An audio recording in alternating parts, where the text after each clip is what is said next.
Fasaragi, YouTuber ibu dan anak yang bekerja pada Depok sejagat raya. Asik. Apa kabar semuanya? Balik lagi bareng aku Elva Saragi di sini. Kali ini aku mau bahas tentang kemajuan hasil terapi bicaranya Kela.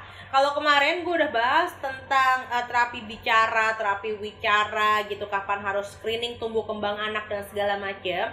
Kali ini gue akan bahas perkembangannya gitu. Jadi kalian jadi tahu perkembangannya gimana, goalsnya apa ketika terapi bicara dan segala macam terapinya gitu ya. Nah kalau kalian baru mampir ke channel aku mau kasih tahu anakku Mikaela itu terdeteksi gitu setelah melewati screening test. Dia kata dokter diagnosisnya adalah speech delay gitu ya. Usianya Kela ketika kemarin di screening itu usianya 25 bulan, tapi kemampuan bicaranya 24 bulan, tapi kemampuan bicaranya itu setara dengan usia anak 19 bulan, sehingga dia mundur 5 bulan untuk kemampuan bicara ekspresif. Ekspresif tuh kayak gini, ada kosakata yang keluar. Kalau kemampuan dia, pemahamannya dia, itu dia bagus, nggak ada masalah, semuanya oke. Cuma kemampuan bicaranya dia ekspresif. Kemampuan bahasa tuh kan ada banyak, ada bahasa tubuh, bahasa apa, dia bisa semuanya. Disuruh buang sampah, disuruh ini dia ngerti. Cuma ngomongnya, keluarnya, kosakata yang keluarnya ini masih sedikit. Jadi dia mundur setara dengan usia 19 bulan, sehingga kayaknya mundur terlambat 5 bulan. Untuk mengejar ketinggalan yang 5 bulan ini, makanya dokter saranin untuk terapi bicara.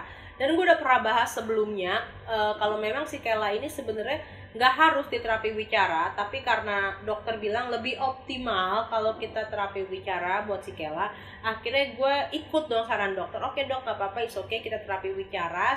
Sekalian gue belajar, sekalian gue tahu terapi bicara anak gue diapain sih gitu kan. Sehingga jadi di rumah gue bisa terapin hal itu ke Kela, semoga gitu kan ya. Si Kela bisa cepat ngomong. Nah ketika terapi wicara itu gue terapi wicara di klinik RHE di seberang rumah sakit Eva Sari Salemba kalau gue nggak salah ya, di dekat Hotel Sentral situ ya, di belakang situ ada. Nah gue ketemu klinik RHE itu dari online gitu, gue searching kayak klinik tumbuh kembang anak, dapatlah yang terdekat si RHE itu. Kebetulan memang biasanya dia antri dan waiting list, tapi gue coba hubungin, gue bilang gue YouTuber ibu dan anak, puji Tuhan dapat slot gitu kan, dibukakan slot gitu, rezeki YouTuber ibu dan anak gitu ya. Akhirnya untungnya ketika dideteksi harus terapi bicara, gue mulailah terapi bicara. Si Kela itu terapi bicara seminggu 3 kali, sebenarnya harusnya seminggu 2 kali, tapi karena lagi-lagi emaknya parnoan, jadi gue kasih seminggu 3 kali biar cepet maksud gue gitu, dan cepet adaptasinya, biar cepet semuanya lah ya. Seminggu 3 kali biar emaknya juga ada kerjaan ya, keluar rumah gitu. Akhirnya seminggu 3 kali. Nah ketika selesai sebulan, muncullah wabah corona ini, sehingga semua tempat klinik-klinik, rumah sakit, sekolah kan memang ditutup hingga tanggal 19 April depan. Sehingga Kela baru sempat melakukan gitu, ngejalanin terapi bicara itu full sebulan. Untungnya pas tuh full sebulan selama berarti 4 kali 3, 12 kali. Selama 12 kali pertemuan. Dan selama 12 kali pertemuan yang gue notice adalah, jadi ketika pertemuan ke-12 itu gue nggak notice ada perkembangan yang terlalu signifikan. Jadi kayak gue nungguin mana sih, masa terapi bicara gini-gini aja nggak ada hasilnya gitu kasarnya ya. Tapi ternyata perkembangan sih ada ya, tapi maksud gue nggak ada yang tiba-tiba anak gue jadi nyerocos gitu. Namanya mama kan pengen segala sesuatu instan ya. Tapi ketika gue selesai terapi bicara ke-12, terus kita dirumahkan, harus di rumah aja. Dan ketika di rumah aja, gue notice si Kela tuh ngomongnya banyak banget. Gue sama Ruth bilang, wah luar biasa banget ya Kela ngomongnya banyak. Kalau pas kemarin screening itu, gue kenapa bawa Kela screening tumbuh kembang anak? Karena Kela tuh belum bisa ngomong 2 kata. Kayak mau minta susu, biasanya kan bilang, mami susu. Harusnya kan begitu ya. Tapi Kela cuma bilang, cucu.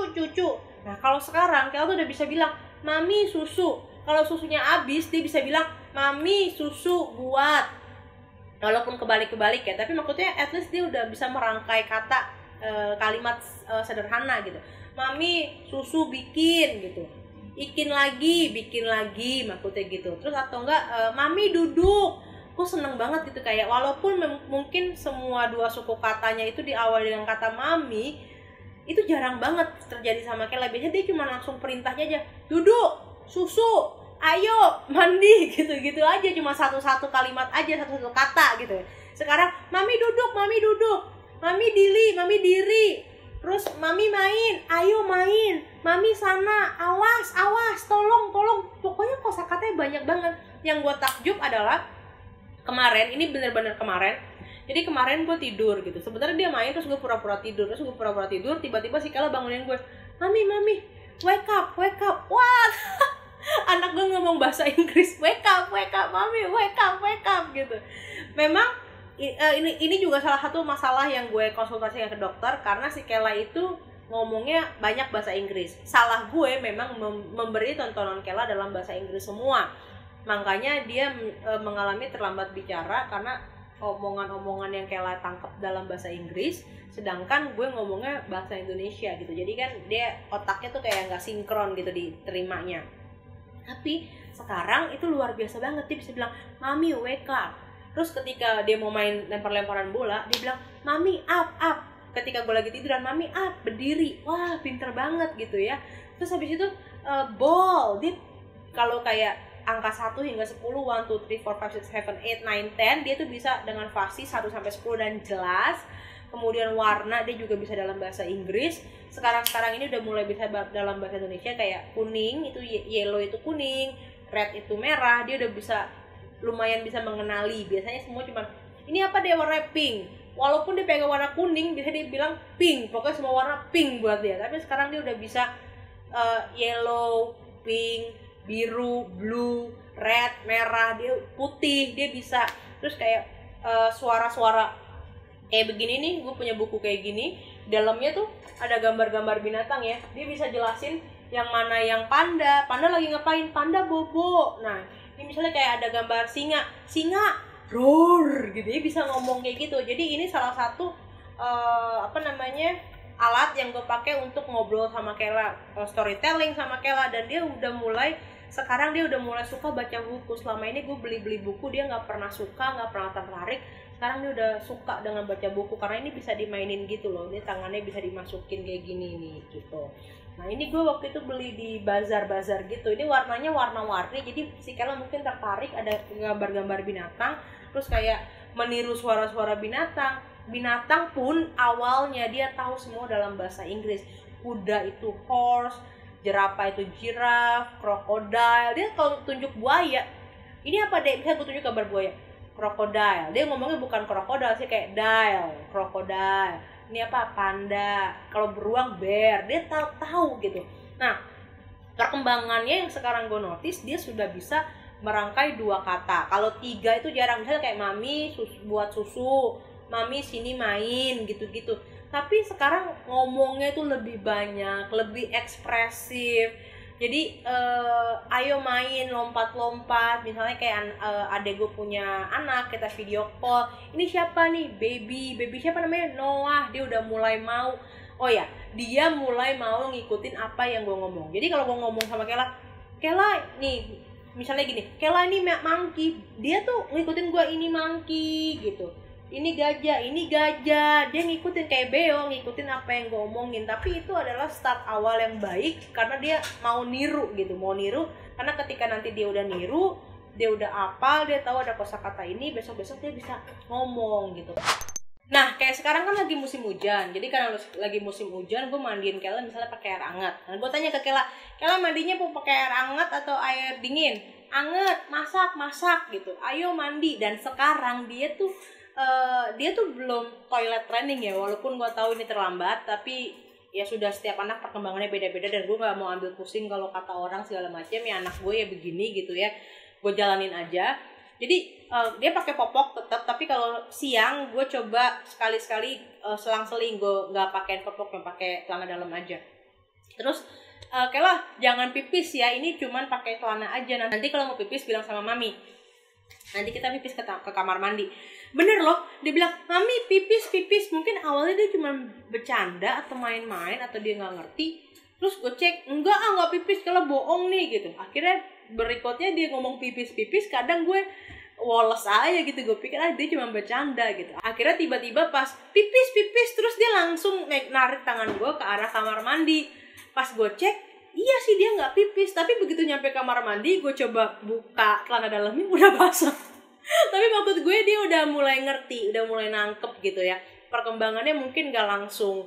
Lagi-lagi gue mau kasih tau ke kalian, perkembangannya gak langsung instan. Itu berproses dan segala sesuatu yang dipelajarinya itu pasti ada hikmahnya, pasti ada pelajarannya yang bermanfaat gitu. Kayak dia belajar tiup fluid. Terus juga gue sekarang, gue juga sekarang kayak tambah di rumah tuh kayak massage buat pipi gitu, buat otot-otot rahangnya sini biar kuat, biar terstimulasi gitu ya.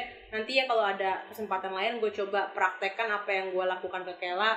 Terus misalnya gue sikat gigi, lidahnya gue stimulasi, kayak nanti ya gue coba kasih tahu gimana yang gue lakukan ke Kela untuk massage di daerah muka, baik pakai tangan, baby oil maupun pakai sikat gigi yang gue lakukan ke Kela. Mungkin bisa bermanfaat juga buat teman-teman.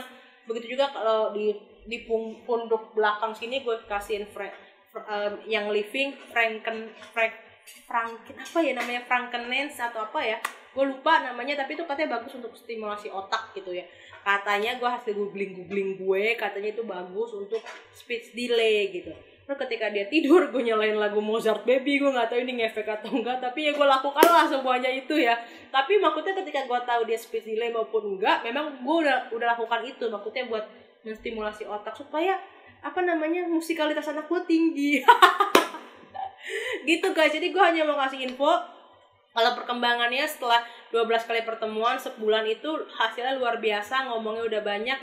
Enggak, sebenarnya banyak, tapi ketika gue harus jelasin ke kalian tuh gue kayak blank gitu. Harusnya gue catet ya, tapi kan gue bukan tipikal mama yang bener-bener apik gitu ya, nyatet-nyatet. Tapi intinya gue sama Ruth notice Kela makin pinter ya. Bahkan si Ruth bilang setiap hari tuh bangun tidur, "Mah, Kela makin pinter ya Mi, ini begini ya." Iya bener, tapi karena bener dia ngoceh sekarang, bukan cuman gitu. Biasanya cuma nunjuk-nunjuk sama tapi ngoceh, ada kosakatanya yang keluar. Segitu aja dari gue. Kalau teman-teman ada yang sama anaknya kayak gue gitu ya, speech delay juga, jangan kecil hati, terus stimulasi, terus main, terus ngomong, karena pada masanya, pada waktunya anak akan ngomong sendiri, gue percaya. Oke?